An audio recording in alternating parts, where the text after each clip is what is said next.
Kayo ba ay gustong-gusto ng magnegosyo? Walang idea sa pagnenegosyo at gusto nyo nang buuin? May existing negosyo na gusto nyong magdagdag. Ito yung mga tips paano bumuo ng pinakamabilis na negosyo. By the way, ako nga pala si Michael Umbera, 2 times OFW from Middle East and Australia. Kukwento ko yung mga experience ko hanggang ngayon. Nag-aaral ako kung paano mga diskarte sa pagnenegosyo. Kaya bibigyan ko kayong tip na pinakamabilis. Unang-una, dapat kasama sa personality nyo ang pagiging masipag. Dapat makapal, medyo malakas ang loob. Pero ang pinakamabilis para makabuo kayo ng negosyo, ito ang sikreto yung group of friends nyo. Dapat yung mga kaibigan nyo, mga negosyante. Kasi yun ang pinakamabilis. Pag ang mga kaibigan mo, mga negosyante, may gusto kang aralin na negosyo, isang tanong mo lang, pwede mong makuha sa kanya lahat ng impormasyon sa negosyo niya. Halimbawa ako, may printing.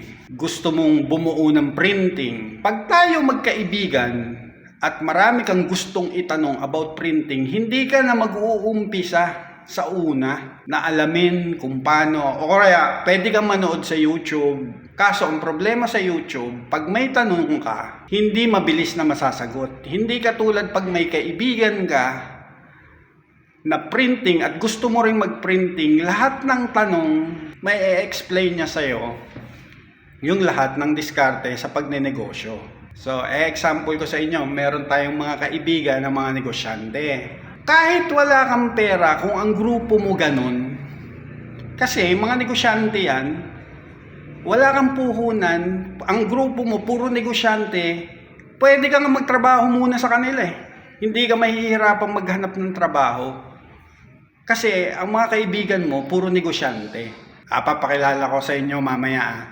Merong printing din, merong trucking, merong may restaurant. Kung mga kaibigan nyo sila, at halimbawa, lagi kayong magkasama o may communication kayo, tanungin nyo. Yun ang pinakamabilis. Tanungin nyo mga tips nila, paano ba bumuo ng ganito.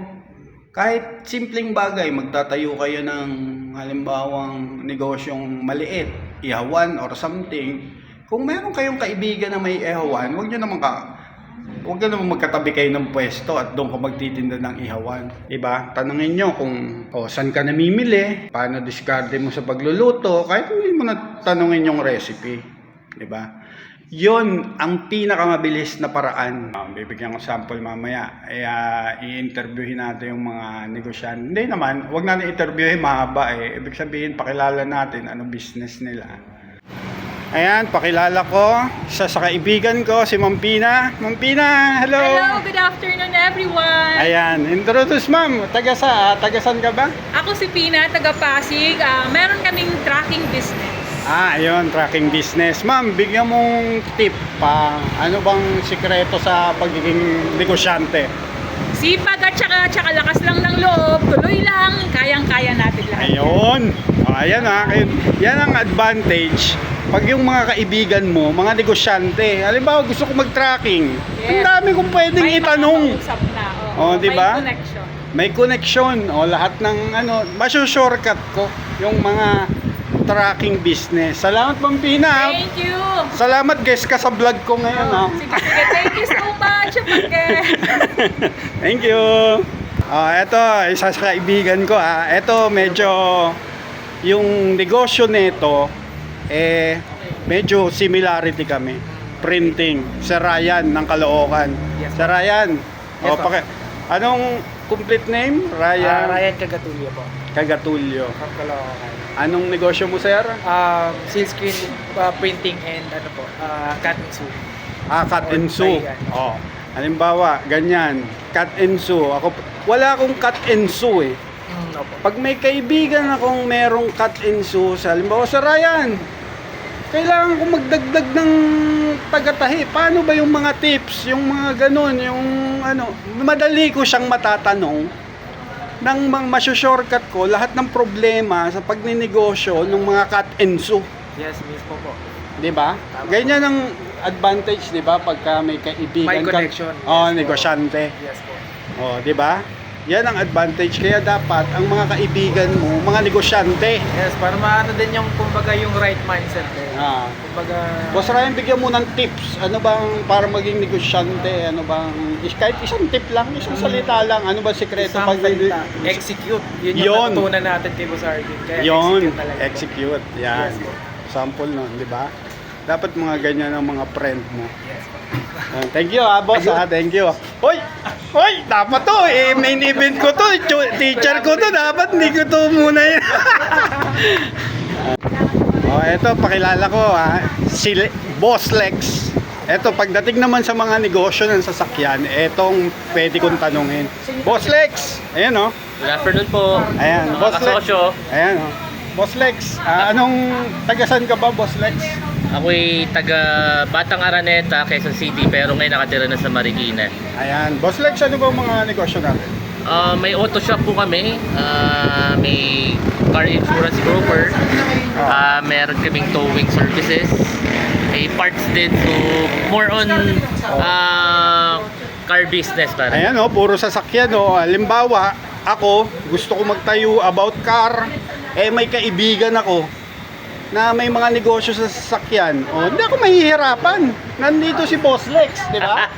Number 1, ikaw ang tutulungan ko. Ayun, kita mo. Ano ba, Boss Lex, mga tips natin? Pagka, halimbawa, sa pagdinegosyo ng sasakyan. Number 1 is maging honest ka lang, no? Yun ang pinaka-importante. Number 2, kumbaga makinig lagi sa mga nagtuturo sa'yo. So, number 3, pag marunong ka na, be humble. So, siguro, doon lang lumalaro The rest will follow naman Yun kita mo. Boss Lex, thank you Oo, ikaw ang boss ko, Sir Boss Michael. Lex, thank you sa paglabas mo sa vlog ko Yan naman. Ako number 1 fan mo, Sir Ayun, Michael. thank you. Thank you. Thank you. Thank Bye. you, boss. Ayan guys, so ayun. So dapat yun ang pinaka-importante. Yung group of friends mo kailangan mga negosyante.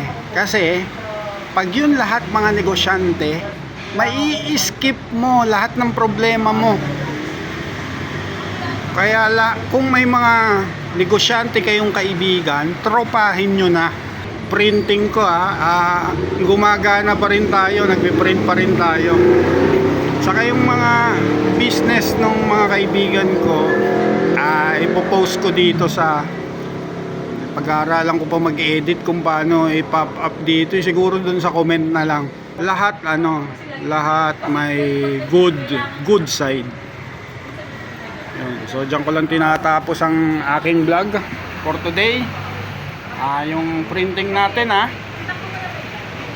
Mochigel printing. Okay. Thank you.